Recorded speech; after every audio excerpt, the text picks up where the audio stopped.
बिस्मिल्लाहिर्रहमानिर्रहीम। दुनिया बहुत तेजी से वक्त के साथ आगे बढ़ती जा रही है और हम भी कहीं ना कहीं दुनिया के साथ चलते हुए आगे की जानिब जाने की कोशिश में लगे हुए हैं, मगर कहीं ना कहीं हम बहुत सी गलतफहमियों का शिकार भी होते हैं, जिनमें एक बहुत कॉमन गलतफहमी है कि फीवर एक बीमारी है। जी हाँ, आपने ठीक सुना, फीवर एक डिजीज है। ये एक बहुत बड़ी गलतफहमी है। आज हम बुखार को समझने की कोशिश करेंगे कि आखिर ये बुखार होता क्या है, और अगर बुखार एक बीमारी नहीं है तो क्या है। मगर वीडियो स्टार्ट करने से पहले आप लोगों से रिक्वेस्ट करूंगी कि मेरे चैनल को अगर अभी तक सब्सक्राइब नहीं किया तो जल्दी से मेरे चैनल को सब्सक्राइब करके बेल के आइकॉन को दबाना बिल्कुल भी ना भूलें, ताकि ऐसी इंफॉर्मेटिव वीडियोस आप तक बर वक्त पहुंच सकें। अस्सलाम वालेकुम, मैं हूँ डॉक्टर किस्वा मेडिकल वर्ल्ड 786 के प्लेटफॉर्म से। दोस्तों, क्या आप जानते हैं फीवर को एक कॉमन डिजीज समझा जाता है जो अक्सर और बेशतर लोगों को होता रहता है, और फीवर के लिए ज्यादातर लोग घर से ही कोई ना कोई मेडिसिन लेकर ठीक हो जाते हैं। जिस्म के गर्म हो जाने को लोग फीवर से तशबीह देते हैं, यानी बहुत ज्यादा काम कर लिया हो थकन की सूरत में अक्सर लोग ये कहते हैं कि मुझे बुखार हो गया है। मगर फीवर की एक निहायत हैरान कुन बात यह है कि बुखार खुद कोई बीमारी नहीं है। जी हाँ, फीवर कोई डिजीज नहीं है, बल्कि फीवर तो किसी भी बीमारी में जाहिर होने वाली एक अहम सिम्टम है। चलें आगे बात करने से पहले हम ये जानने की कोशिश करते हैं कि आखिर ये बुखार क्या है। आमतौर पर जिस्म का दर्जा हरारत 37 डिग्री सेंटीग्रेड या फिर 98.6 डिग्री फ़ारेनहाइट होता है। अगर बॉडी का दर्जा हरारत बढ़ जाए तो इसे आम जबान में बुखार कहा जाता है। और आप जानते हैं कि बॉडी का टेम्परेचर हमेशा नॉर्मल रहता है, मौसम कोई भी हो या मौसम का दर्जा हरारत कुछ भी हो, जिस्म का दर्जा हरारत बिल्कुल नॉर्मल रहता है।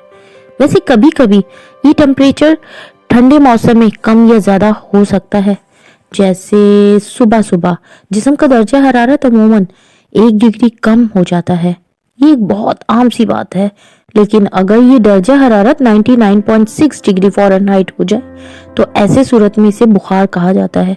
लेकिन जानते हैं आप, जिस्म के हर बढ़ते हुए टेम्परेचर को भी हम बुखार नहीं कह सकते, क्योंकि अगर मौसम का दर्जा हरारत ज्यादा है या अगर हम एक्सरसाइज कर लें या बहुत ज्यादा काम कर लें तो भी हमारे जिस्म का दर्जा हरारत बढ़ जाता है। तो ऐसी सूरत में हम इसे बुखार नहीं कह सकते। चलें, अगर हम फीवर की कॉजेस की बात करें तो फिर सबसे पहले ये देख लें कि बीमारी फैलाने वाले जरासीम हमारे माहौल में हर तरफ मौजूद होते हैं, और ये जरासीम जब हम सांस लेते हैं या किसी किस्म की जिस्म पर इंजरी होती है तो ये जरासीम बहुत आराम से हमारी बॉडी में चले जाते हैं, और इनसे लड़ने के लिए हमारे जिस्म में कुदरती तौर पर एक पूरा दिफाई निजाम मौजूद है, जिसे हम इम्यूनिटी पावर कहते हैं या इम्यूनिटी सिस्टम भी कहा जाता है। हमारे ब्रेन के एक हिस्से में हाइपोथैलेमस कहते हैं, और ये हमारे जिस्म के टेम्परेचर को कंट्रोल करता है। और जैसे ही हमारे जिस्म में जरासीम दाखिल होते हैं तो हाइपोथैलेमस इस जिस्म के टेम्परेचर को बढ़ा देता है, या हाइपोथैलेमस एक्टिव हो जाते हैं और हमारे जिस्म के टेम्परेचर को बढ़ा देते हैं। इसी बढ़े हुए टेम्परेचर को हम फीवर कहते हैं, यानी ऐसी कंडीशन या ऐसी सूरत हो जाती है जब हमारे जिस्म में किसी किस्म के इन्फेक्शन होता है, जैसे कफ हो जाना, थ्रोट इन्फेक्शन या किसी भी किस्म की इंजरी वगैरह। वैसे जिस्म में अक्सर जरासीम की अफजाइश का जैसे ही खतरा होता है तो हाइपोथैलेमस अपना काम करके जरासीम को बढ़ने से रोक देता है, या अगर कहें कि हाइपोथैलेमस खतरे की जरासीम बॉडी के बढ़े हुए टेम्परेचर में सरवाइव नहीं कर पाता, और इस तरह हमारे जिस्म के इम्यूनिटी सिस्टम का इन जरासीम से लड़ने या दिफा में बहुत फायदा होता है। और प्यारे दोस्तों, ये होता है फीवर, जिसे हम सीवियर या बहुत खतरनाक बीमारी समझते हैं। फीवर हमारे लिए एक अच्छी सिम्टम होती है। इसके होने से हमें इस बात का इल्म हो जाता है कि हमारे जिस्म में कहीं ना कहीं इन्फेक्शन हो गया है, और हम बर वक्त मेडिसिन ले लेते हैं ताकि ये टाइम पर ठीक हो सके। फीवर को इग्नोर करना भी बिल्कुल ठीक नहीं है, क्योंकि अगर हमने इसे इग्नोर किया तो जरासीम हमारे जिस्म में सरवाइव करने का मौका बहुत आसानी से मिल जाता है। तो क्या समझे, बुखार एक अच्छी इलामत है। ये हमें होशियार कर देता है कि हमारे जिस्म में जरासीम की अफजाइश हो रही है और हमारा इम्यूनिटी सिस्टम इससे लड़ रहा है। ویسے ہی بخار بس وقتی ہوتا ہے، جیسے ہی جراثیم ہمارے جسم سے خاتمہ ہو جاتا ہے تو ہمارا جسم اپنی واپس نارمل ٹمپریچر پر آ جاتا ہے۔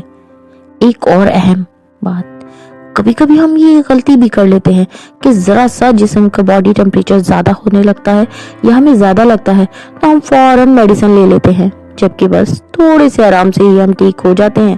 مگر میڈیسن لینے سے ہم وقتی طور پر تو باڈی کے ٹمپریچر کو نارمل کر لیتے ہیں، مگر جراثیم کی افزائش کو ہم اپنے جسم میں بڑھا دیتے ہیں۔ تو کبھی بھی تھکن کی وجہ سے یا زیادہ کام کرنے کی وجہ سے یا سٹریس کی وجہ سے اگر ٹمپریچر زیادہ لگے تو بس تھوڑا سا آرام کر لیا کریں تو ہم بہتر ہو جائیں گے۔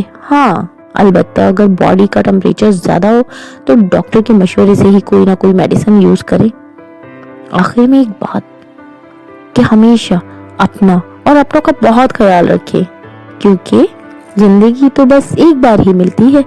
اگر آپ ابھی تک میرے چینل کو سبسکرائب نہیں کیا تو جلدی سے کر لیں اور بیل کے آئیکن کو پریس کرنا تو کبھی بھی مت بھولیے گا، تاکہ ایسی انفارمیٹیو ویڈیوز آپ تک بر وقت پہنچ سکے۔